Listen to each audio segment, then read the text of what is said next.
Welcome back to this new episode of the Apprenti Scraper Challenge. We need to automate many stuff. We need to write a script, and that's what we're going to tackle in this video, at least part of it, using Python. So let's get started. Let's take a step back and figure out what are the steps needed to solve this challenge. The first thing we need to do is interact with service on port 4444 in order to retrieve the question. Okay? And then we need to extract the values from the URL attribute, the cookie, and also extract the question. Then we need to fetch the page with the correct cookie value and key and parse the web page in order to find the answer for this question. So we need to take it one step at a time. The first thing we need to do is automate the interaction with the service. If we do it manually, we will be very late. So as you can see, it's not even 2 seconds and I'm already late. So I need to connect to the service using Python, and this is possible using Socket, a library. I mean, there are also other libraries that allow you to do that, but this is my go-to when it comes to interacting with low-level services. So I'm just going to take that. Let me just take the whole code here and paste it right here.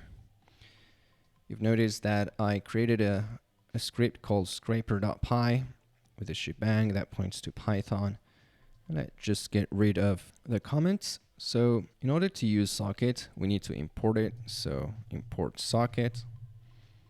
Again, this is not the essence of the challenge.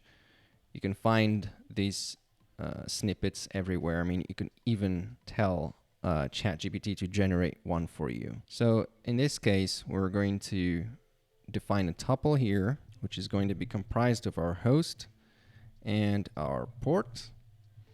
So we're going to do a little bit of scripting, valuable skill for any penetration tester to automate stuff, boring stuff, or tasks that without automation are nearly or 100% impossible. So I'm going to define the host to be CTF 04 in this case. This is where our service is hosted. And the port number should be an integer 4444. Now, this part here is the room's number, so I can say CTF room here as a variable, preceded with an F for format, and then I can specify here CTF room equals 054. I just need to change the CTF room in order for everything to work as expected without any problems. So now that we're connected to the service, we can read further in the documentation. We don't want to bind and we don't want to listen.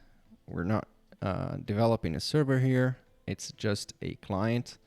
So what I can look for, if we scroll down, I guess, we should see something that says receive. Yep, here it is. So the way to use it is just receive with the number of bytes. So s.receive, and I'm going to receive 1 kilobyte. Just going to put it in a variable called data, and I'm going to print that data. This is as simple as it gets. Let's test it out. I'm going to say Python and then scraper and hit enter. And as you can see here, I receive the first message of the banner. So this is the same as this one. It's not pretty, but hey, we now interacted with the server and got the banner. So we need to keep receiving things. So I'm going to do that for a second round. All right, let's try once more.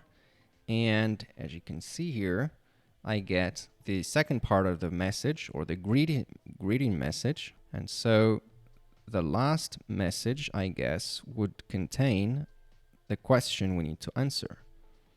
So if we add another receive, indeed, we get a string that resembles to the question we need to answer, right? Perfect. So In the next video, we're going to take things a little bit further and extract those values. And this is where we're going to learn more about how to handle JSON data. Make sure to subscribe and hit the ring bell to receive the video once it goes live tomorrow. As always, stay curious, keep learning, and go find some bugs.